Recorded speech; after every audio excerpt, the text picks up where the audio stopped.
繼續來關心咱立法院會今仔日是來處理無人載具的相關條例。國民黨團總召布坤奇伊是強調講，因支持國防，也毋過袂當是空白授權的。民眾黨團總召陳清良伊也表態，講因黨團的版本就是照行政院提出來的相關需求，一檔一檔安尼編預算的。也那民進黨團書記長范雲伊是回應講，重點就是要應付咱國防目前上階級的需求。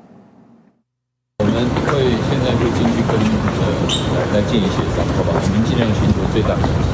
要趕在立法院表決進前做最後的拍拼，國防部長郭立標27去到立法院要甲朝野黨團進行最後的協商。無人載具相關的條例在立法院拼三讀，不過朝野攏有家己的堅持，包含條例名稱、組織機關要放在特別預算，還是年度預算，等等攏有無同的想法。就連哪怕因家己的版本要安怎整合，攏是有拍拼的空間甲變數。不能說沒有上限的空白授權，所以這個部分呢，我們還是很堅持必須要有這個一個預算最基本的一個規模跟管理跟監督。我們的版本絕對不是零，而是由我們國防的需要，透過我們的